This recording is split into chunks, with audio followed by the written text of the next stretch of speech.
Hum.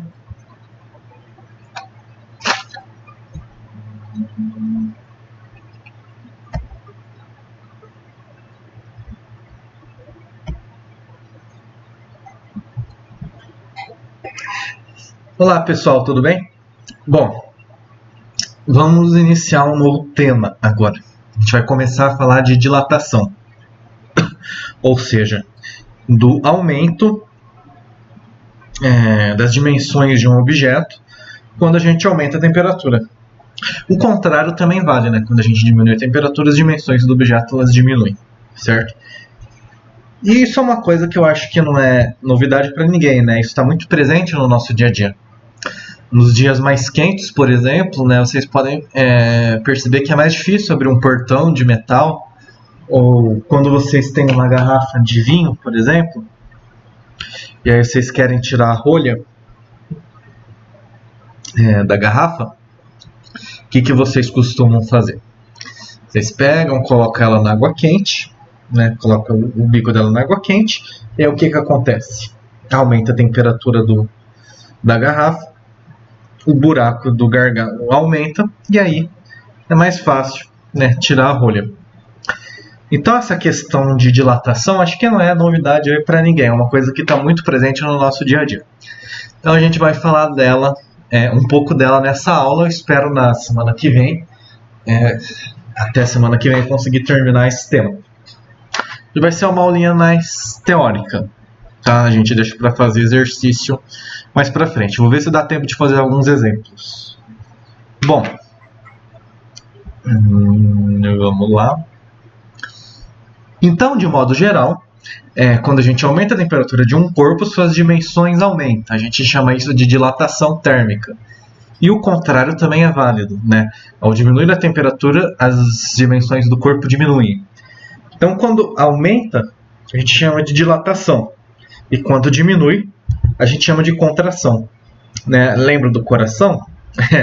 Contração, o coração dilata, contrai, né? Dilata, contrai, sístole, dilata. Como que é? Sístole, diástole, né? Então, né, quando o objeto ele aumenta, isso acontece porque aumenta a temperatura, ele dilata. E quando o objeto diminui, isso acontece porque a temperatura diminui, ele contrai.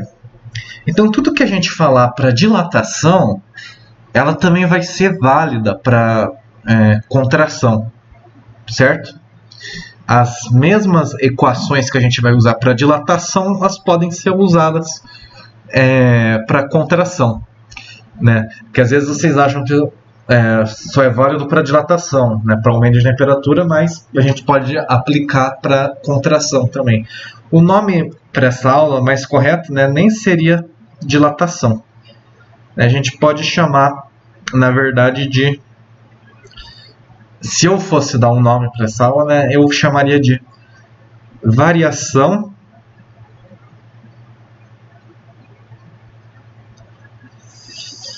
das dimensões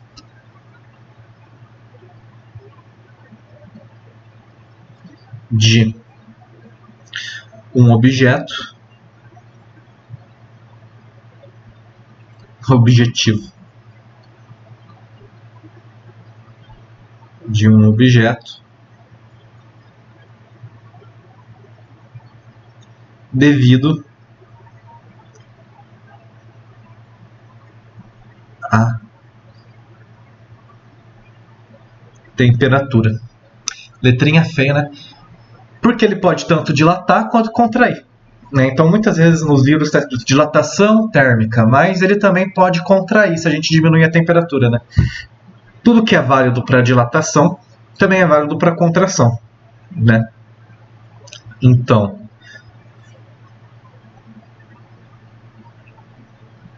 se aumenta a temperatura,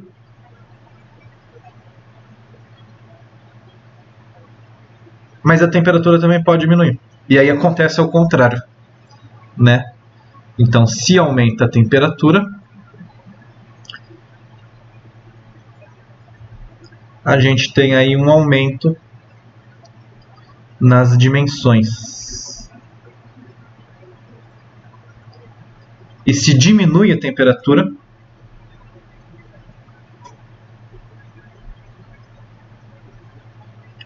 a gente tem uma diminuição nas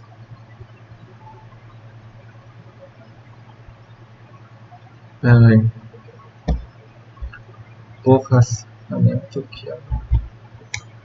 Peraí, gente. Problema aqui. Bom, voltando aqui, né? Então, se aumenta a temperatura, a gente tem um aumento nas dimensões, igual está mostrando aqui na figura, né? Mas se a temperatura diminuir, as dimensões diminuem. E aí a gente tem não uma dilatação, mas uma contração, certo? Então eu prefiro chamar, né, essa aula de variação das dimensões de um objeto devido à temperatura, para vocês não esquecerem que o objeto ele pode não só dilatar quando aumenta a temperatura, mas contrair quando a temperatura diminui. Agora, por que isso acontece? Né? Essa que é a questão. Por que quando a gente aumenta a temperatura de um objeto, as dimensões dele aumentam? E o contrário, tudo que eu falar aqui, o contrário vai ser válido, né? Tudo que eu falar para aumento de temperatura, vocês podem considerar para diminuição de temperatura, só trocar aí né, as palavras. Mas vamos voltar aqui. Por que quando a temperatura aumenta, as dimensões de um objeto aumentam? Eu acho que vocês já devem ter imaginado aí por que isso acontece. Lembra que a gente estava falando que a temperatura ela é o grau de agitação das partículas que compõem um objeto? Bom, se quando a gente aumenta a temperatura, a gente aumenta o grau de agitação das partículas, elas ficam mais agitadas, elas vão se afastar mais. E aí, como as partículas que formam esse objeto se afastam mais, as dimensões dele aumentam, né? Então a gente tem que um aumento de temperatura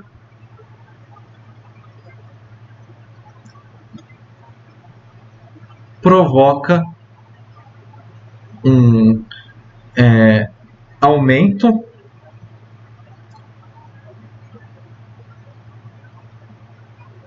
na agitação das moléculas, e aí devido a esse aumento na agitação das moléculas,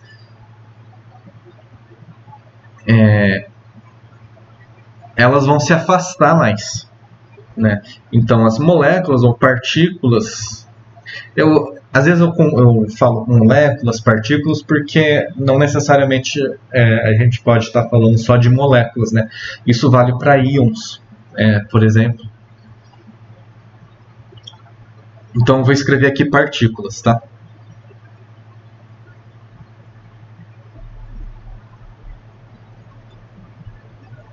As partículas, elas se afastam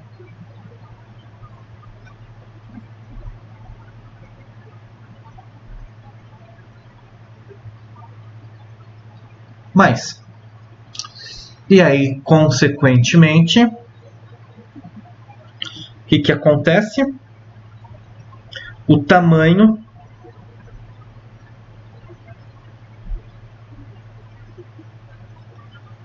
do objeto aumenta. É o que vocês estão observando aqui nessa figura. Então aqui você tem um objeto qualquer, certo? Aqui vocês estão vendo as moléculas, né? Vamos considerar que são moléculas que compõem esse objeto. A gente aquece ele, as moléculas elas vão ficar mais agitadas e aí o tamanho desse objeto aqui ele aumenta. Vamos ver umas animações para vocês visualizarem isso melhor. Então a gente tem aqui, por exemplo, uma substância, né, e os átomos, no caso aqui os átomos, né, que compõem essa substância. Então, se vocês observarem, vocês observarem essa daqui que ela está num tamanho menor, as partículas que compõem ele... Opa!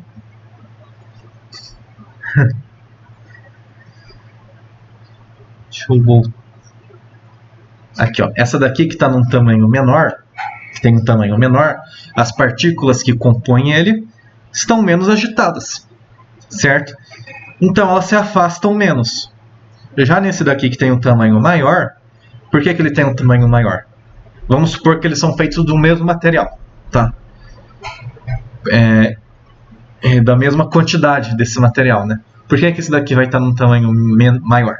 Porque as partículas aqui elas estão mais agitadas. E aí elas estão se afastando mais. A gente tem aqui uma outra animação. Então aqui vocês estão observando as moléculas que compõem esse determinado objeto. Elas têm um grau de agitação, certo? Estão observando aí que elas estão agitadinhas.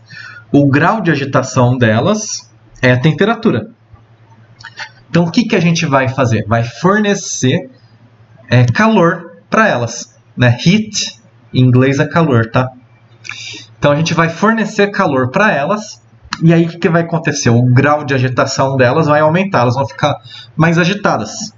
Então vamos dar calor para elas? Vamos dar calor aqui para esses objetos. Aí como elas vão ficar mais agitadas, elas vão se afastar mais.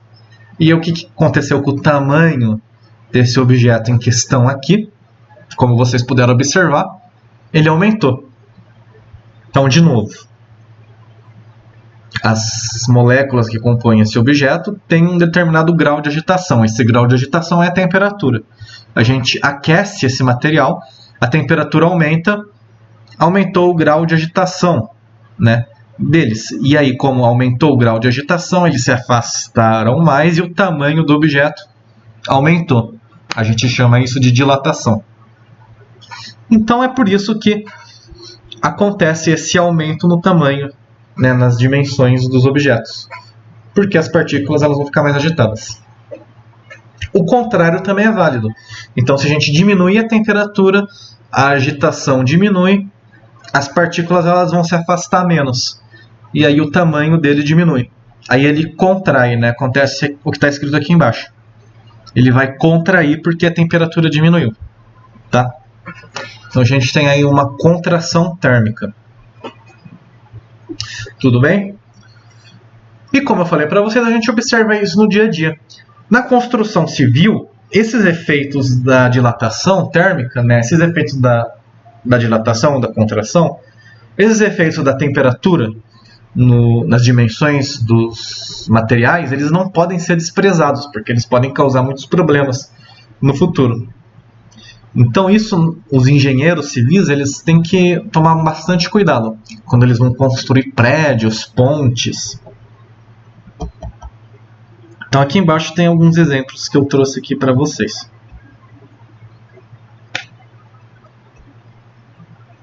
Opa! Não, aqui ainda não. Aqui, ó. Tem aqui alguns exemplos que eu trouxe para vocês. Então, por exemplo, num trem, né, quando um engenheiro ele vai construir lá uma linha de trem, ele tem que deixar um espaço. Vocês estão observando aqui, né? Ó, ele tem que deixar um espaço entre os trilhos do trem. Por quê? Porque nos dias quentes, o que vai acontecer com esses trilhos? Eles vão aumentar, eles vão dilatar, eles vão aumentar o tamanho deles. E aí, se eles estiverem todos juntinhos, justapostos, o que vai acontecer? Eles vão entortar, né? Então, tem que deixar uma folga, né? Um espaço entre esses trilhos, para num dia quente não acontecer o que aconteceu aqui nessa imagem de baixo. Vocês viram que os trilhos entortaram. Por que eles entortaram? Porque eles dilataram, né? Eles aumentaram o tamanho deles e aí aconteceu, né, esse entortamento dos trilhos.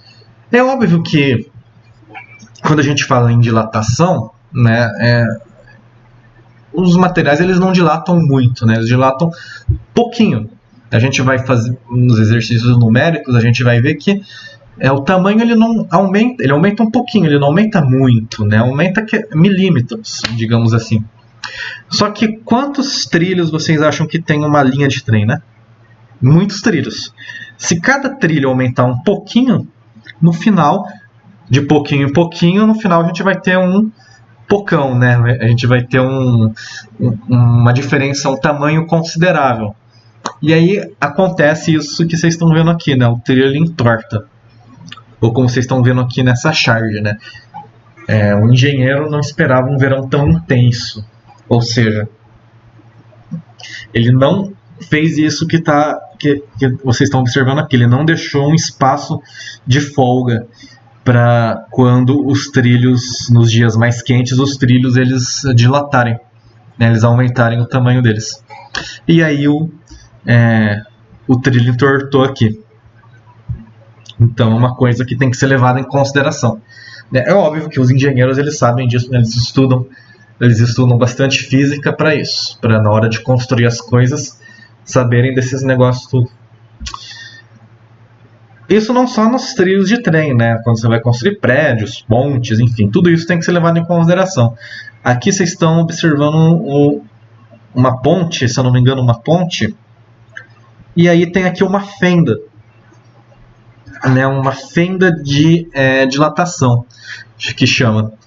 Então vocês estão vendo aqui um espacinho, né, que ele deixou aqui de folga, para quando nos dias quentes essa ponte aumentar de tamanho, não aconteça, né, não force a estrutura e aí pode acontecer, enfim, rachaduras, né, que no futuro, né, pode até acontecer aí um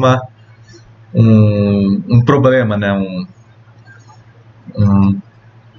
ela pode quebrar, né, como que fala quando a ponte pode trincar, enfim, pode causar aí problemas, né?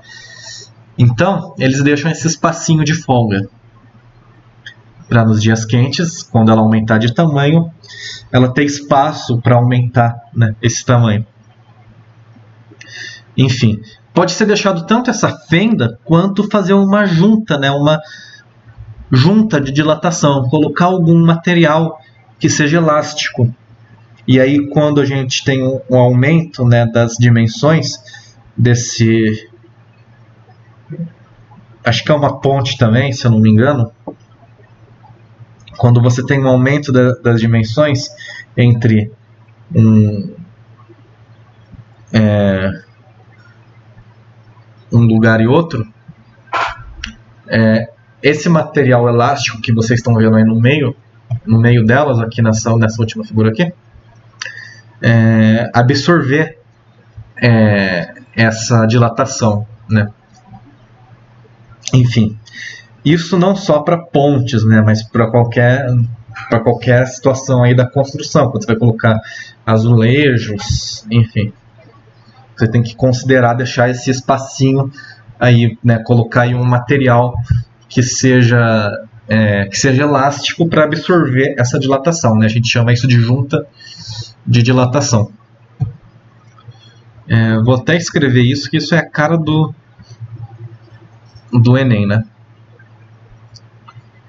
Então, vocês estão observando aqui.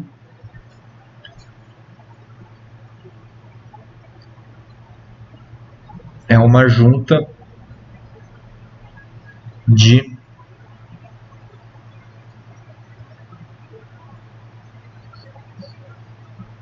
dilatação. Ou seja, um material elástico, pode ser plástico, enfim, aço. Existem aí uma infinidade de materiais para fazer isso, né? Aí, isso é com os engenheiros, né? Eles que sabem. Mas na hora que esse lado e esse lado aumentarem de tamanho, o que vai acontecer? Esse material ele é elástico, né? Então ele vai conseguir absorver essa dilatação, esse aumento de tamanho, e aí não vai acontecer, né? Não vai ter perigo de acontecer, por exemplo, né, rachaduras aqui, né? De um lado forçar o outro, quando eles aumentam de tamanho, certo? Então, uma junta de dilatação ou uma fenda, igual vocês estão vendo aqui, nessa ponte, é fundamental porque os materiais eles aumentam de tamanho, certo? Eles podem aumentar ou diminuir de tamanho. E quando a gente fala de dilatação, a gente pode falar dela de três formas, né? Digamos assim, em três níveis. A gente pode considerar um aumento em uma dimensão, em duas dimensões ou em três dimensões. Então, vocês têm um objeto. A gente pode considerar o aumento no comprimento dele, certo? Na área, por exemplo, imagina uma barra, né? Você aquece a barra, aí essa barra aumenta o comprimento dela. Mas, né, se você pensar numa placa de metal, a gente pode considerar um aumento da área. Pode considerar também um aumento da área dela. Ou ainda o aumento do volume, né? Então existem aí três formas de analisar a dilatação. A gente pode analisar em uma dimensão o aumento do comprimento de um objeto. A gente pode analisar em duas dimensões um aumento da área. Ou em três dimensões o aumento do volume, certo? Do objeto. Então a gente pode falar, na verdade, em dilatação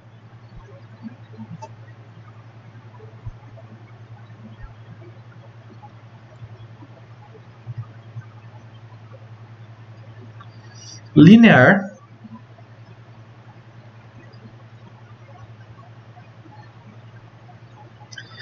quando a gente considera uma dimensão, e aí a gente fala do aumento do comprimento.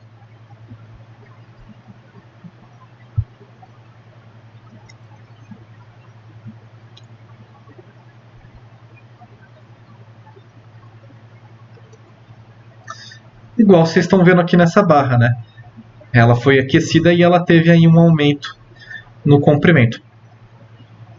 Por exemplo, vamos considerar que ela tinha 10 metros e aí ela aumentou meio metro, certo? E aí ela teve um comprimento final de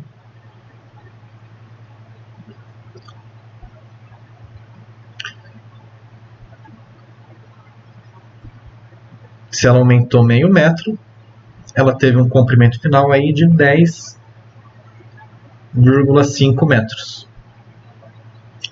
Tudo bem? A gente pode chamar isso daqui de L0, que é o comprimento inicial, e esse daqui de L, né, o comprimento final. Ou LI de inicial e LF de final, aí depende aí do que vocês quiserem. Mas a gente também pode considerar o aumento da área, né, de um objeto. E aí a gente está falando de dilatação.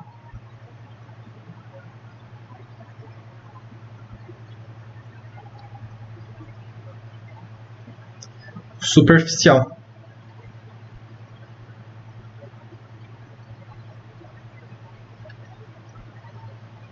Ou seja, a gente está falando agora de duas dimensões.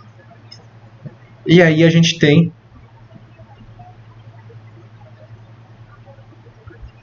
o aumento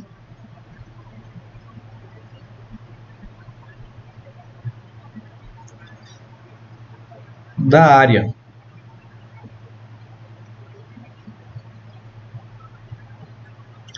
Então, por exemplo, vamos supor que essa placa ela tivesse uma área de 5 metros quadrados, e aí a gente aqueceu ela, e ela ficou com uma área de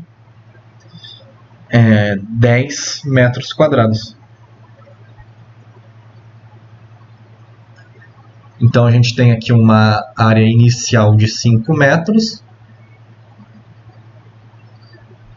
uma área final de 10 metros quadrados, Então a gente teve aí uma dilatação de 5 metros quadrados de área, né? Então vocês podem imaginar aqui uma barra, uma placa de metal, ou ainda a gente pode falar nas 3 dimensões. É óbvio que um objeto, quando ele vai dilatar, ele dilata todas as dimensões dele. Mas aí, dependendo da questão, do problema que a gente pode considerar só o comprimento, ou só a área, né? Ou a gente tem que considerar todas as dimensões, a gente tem que considerar o volume dele. Aí a gente está falando de dilatação.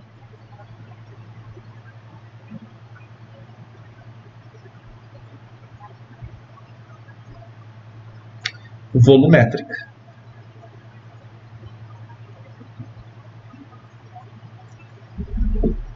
A gente está falando de 3 dimensões.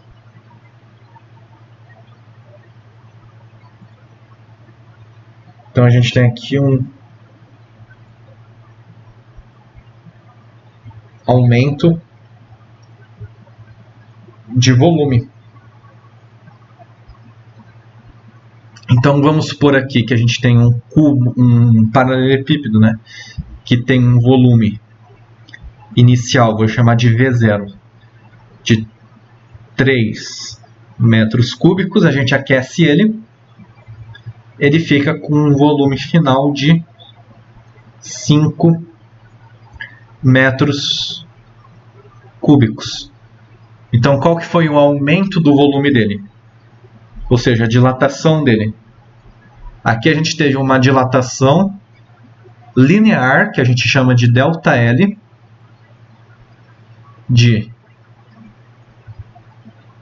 como que a gente mede a variação, a dilatação, ou seja, a variação do comprimento. Pega o comprimento final e subtrai do comprimento inicial. Então vai ficar 10,5 menos 10, a gente teve aqui uma dilatação linear, um ΔL, de meio metro. A mesma coisa aqui, né? Como que a gente vai medir a dilatação? No caso aqui não é mais a dilatação linear, né? Porque aqui a gente está considerando só o comprimento, aqui a gente está considerando a área. Então vai ser uma dilatação superficial, um ΔA. A mesma coisa que a gente fez aqui, só que agora para a área, né? Então a gente pega a área final e subtrai da área inicial. Ou seja, a área final é 10 metros quadrados menos a área inicial, que é 5 metros quadrados. Então a gente vai ter aí uma dilatação superficial de 5 metros quadrados. E, nesse caso aqui, a gente está considerando o volume do objeto. Ou seja, a gente vai ter aqui uma dilatação volumétrica, um ΔV, que vai ser igual ao volume final menos o volume inicial. Ou seja, 5 menos 3. A gente tem uma dilatação volumétrica de 2 metros cúbicos. Então a gente pode analisar a dilatação dessas 3 formas: o comprimento, a área, né, a largura, ou o volume. Dependendo do problema, a gente vai analisar uma dessas 3 coisas. A gente vai analisar em uma dimensão, em 2 ou em 3. Isso depende do problema que a gente tem aí para resolver. Tudo bem?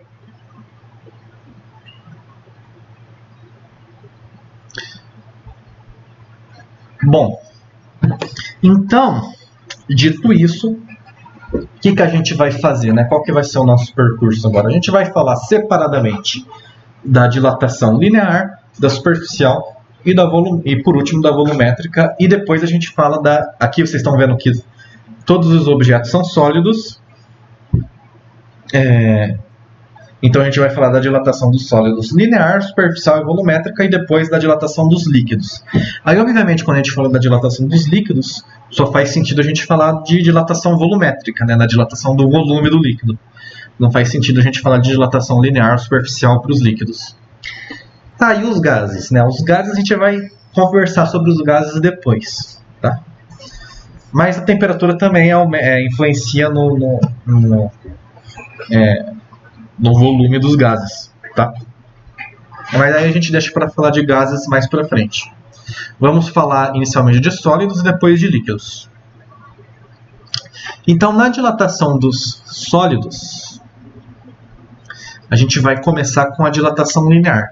Mas antes disso, eu queria aqui falar de uma coisinha. Vamos fazer um aprofundamento, né? Digamos assim, um aprofundamento, né?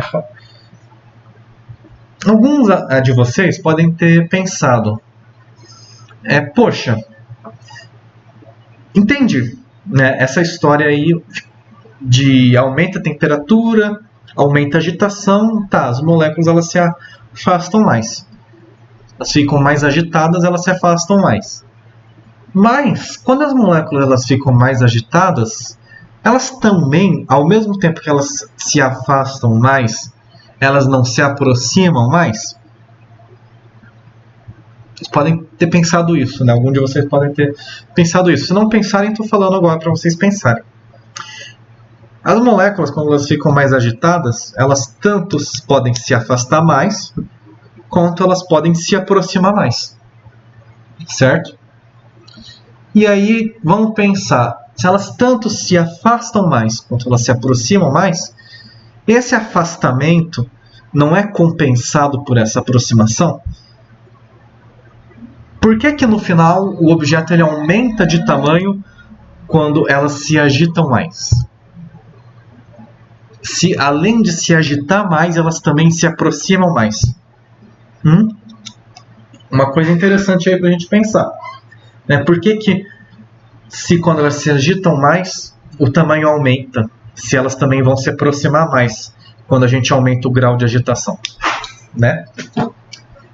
Aí para a gente pensar nisso, vamos lembrar de uma... Lembrar não, enfim, lembrar para quem já viu isso em algum lugar, mas vamos falar rapidinho de uma coisinha.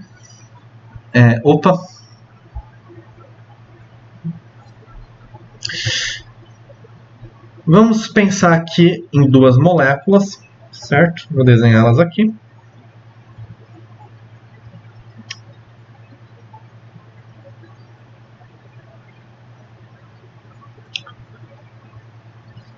Acho que na primeira aula eu comentei isso com vocês, né? As moléculas de um objeto, ou as partículas, mas vamos pensar nas moléculas, tá? Vamos pensar principalmente nas moléculas. Elas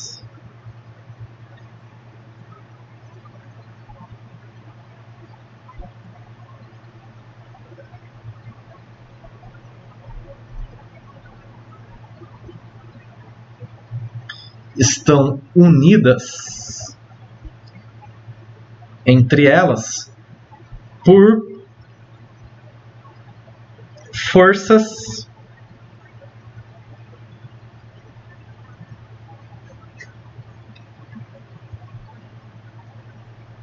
que a gente chama de forças de coesão, certo? O que são essas forças de coesão? São as forças intermoleculares, né? Como o próprio nome diz, forças que acontecem entre as moléculas, que mantêm elas unidas.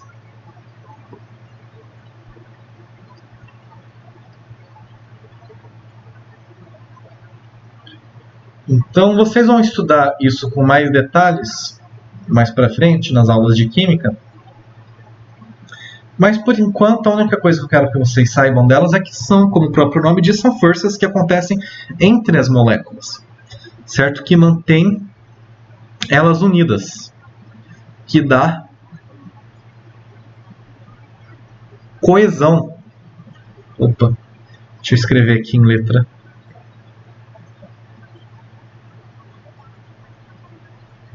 Que dá coesão, né? Que a gente chama de coesão, né? Que mantém elas coesas, unidas. É óbvio que, como a gente viu nas primeiras aulas, as moléculas elas não ficam paradas, elas ficam oscilando em torno de um ponto de equilíbrio, né? Essas forças elas são mais como se fossem molas, né? E aí as moléculas elas ficam oscilando, elas não ficam paradinhas, elas ficam oscilando em torno de um ponto de equilíbrio. Mas o que mantém elas unidas, né, mesmo que elas fiquem oscilando, elas estão ainda unidas, né? Uma está atraindo a outra e isso mantém elas unidas. A gente chama isso de forças intermoleculares, que tem vários tipos de forças intermoleculares, eu não quero entrar nisso agora. Bom, o que acontece? Por que existem essas forças intermoleculares? Porque as moléculas elas se atraem. Certo? Por que as moléculas se atraem? Que tipo de atração é essa? É uma atração elétrica mesmo, é uma atração eletrostática. A atração que ocorre entre os elétrons, né, a nuvem eletrônica que se forma em volta das moléculas e os núcleos, né, entre a eletrosfera, que tem carga negativa, e entre o núcleo que tem carga positiva. Então é uma atração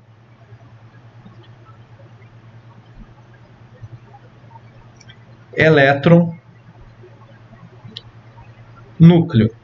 Lembrando que os elétrons têm carga negativa e o núcleo tem carga positiva, né? Cargas de sinais opostos se atraem.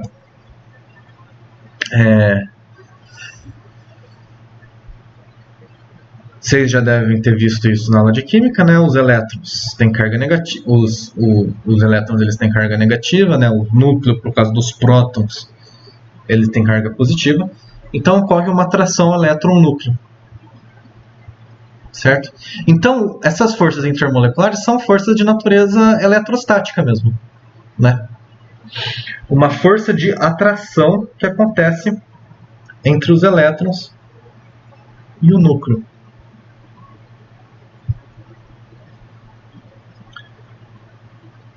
Porém, existem também forças de repulsão entre as moléculas. Obviamente, da mesma forma que o elétron e o núcleo se atraem, os elétrons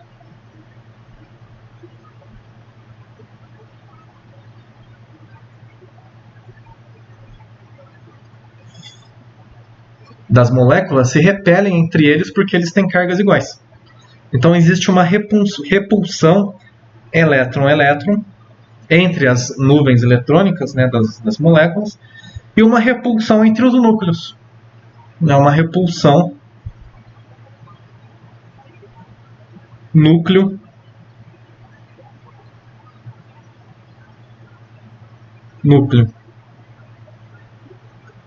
Então, da mesma forma que a gente tem aqui uma força atrativa entre os elétrons e os núcleos dessas moléculas,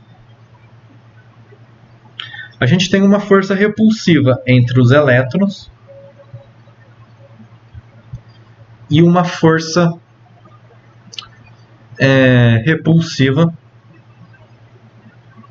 entre os núcleos dessas moléculas, porque eles têm cargas iguais.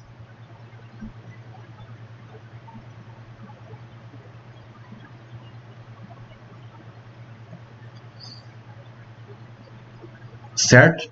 Então a gente tem tanto forças de atração entre as moléculas,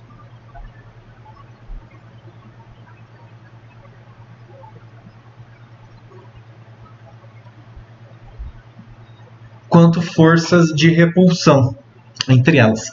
Elas tanto se repelem como se atraem. E aí, elas tanto vão se repelir quanto vão se atrair.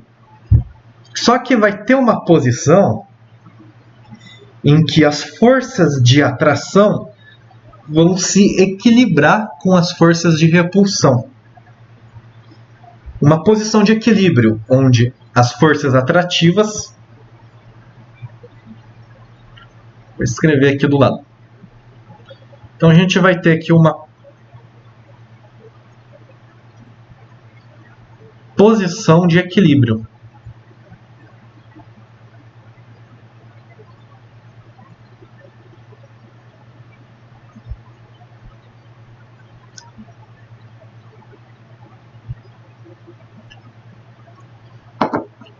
O que acontece nessa posição de equilíbrio?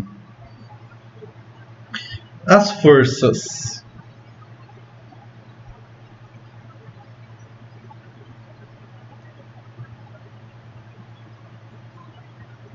atrativas,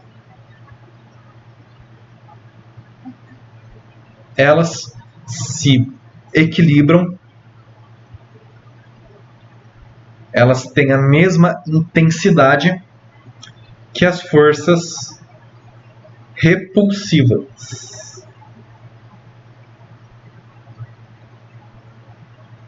Certo? As forças atrativas entre o elétron e a eletrosfera e o núcleo, elas vão ter a mesma intensidade do que as forças repulsivas entre os elétrons e os núcleos dessas moléculas.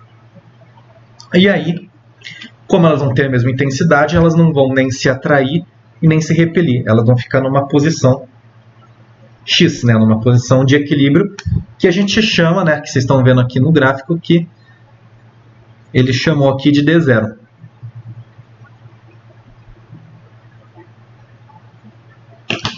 Então tem essa posição de equilíbrio entre as moléculas, certo? Onde as forças atrativas se equilibram com as forças repulsivas. Só que, como eu falei para vocês, vocês já estão cansados, né, de saber, as moléculas elas não ficam paradas, elas ficam oscilando em torno dessa posição de equilíbrio. Certo? Lembra do desenho que eu fiz para vocês? Acho que na primeira aula, né? Deixa eu fazer aqui de novo. Então você tem aqui a molécula.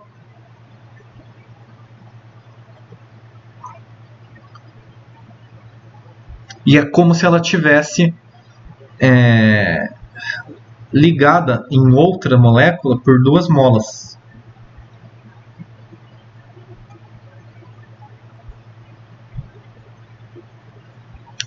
E aí ela vai ficar oscilando.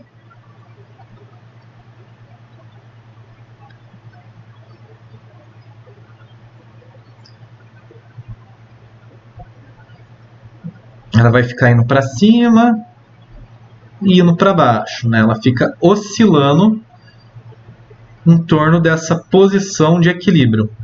O que é essa posição de equilíbrio? É justamente entre a posição em que as forças atrativas com as moléculas vizinhas a esta molécula aqui, elas se equilibram com as forças repulsivas, certo? Então elas ficam oscilando, ora se afastando um pouquinho, ora se aproximando um pouquinho. O que acontece quando elas se afastam um pouquinho? Quando elas se afastam um pouquinho, elas tendem a se aproximar. Ou seja, quando elas se afastam, as forças atrativas fazem elas voltarem para a posição. Só que aí, quando elas se aproximam, para além da posição de equilíbrio, entram em ação as forças repulsivas que fazem elas se afastarem. Certo? Como se fosse uma mola mesmo, né?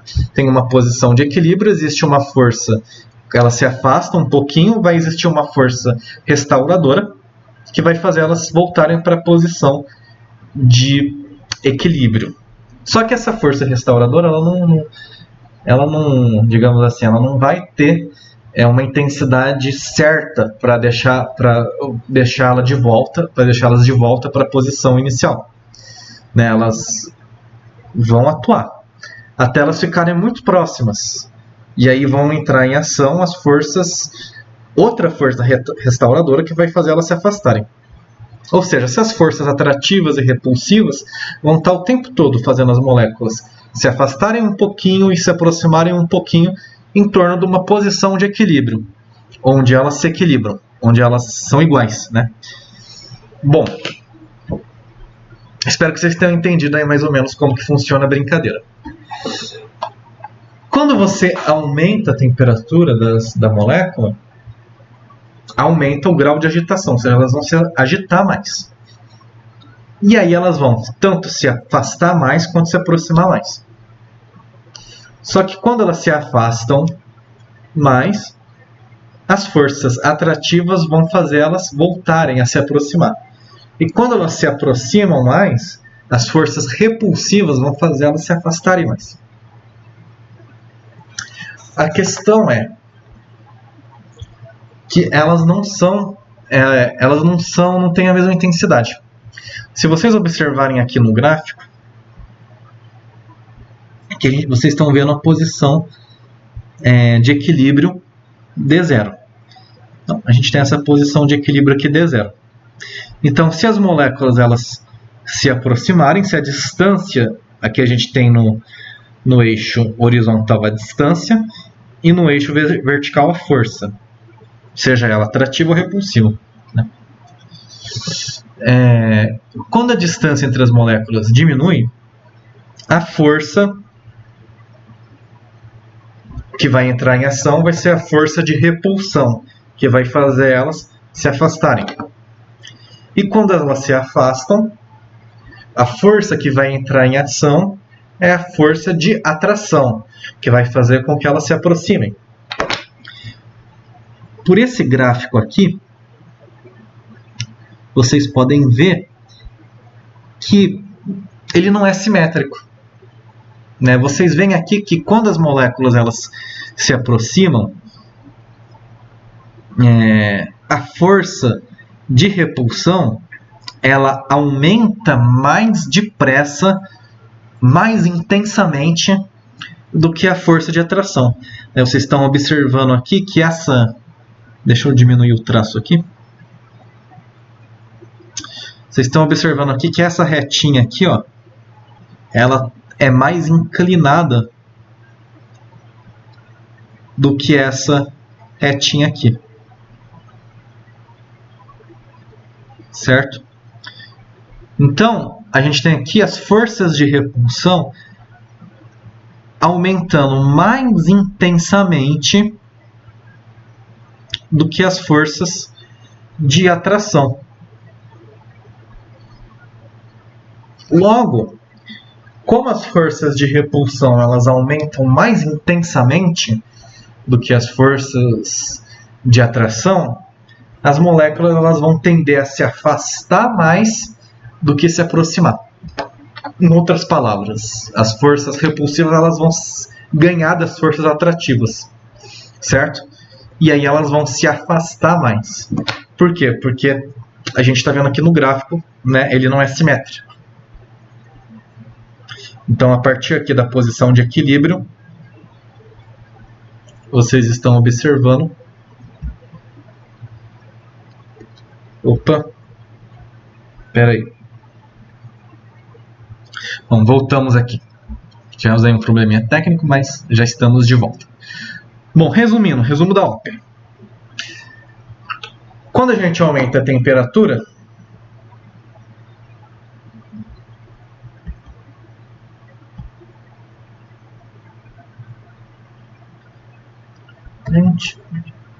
quando a gente aumenta a temperatura, esse negócio aqui gosta, né, de mim. Aqui.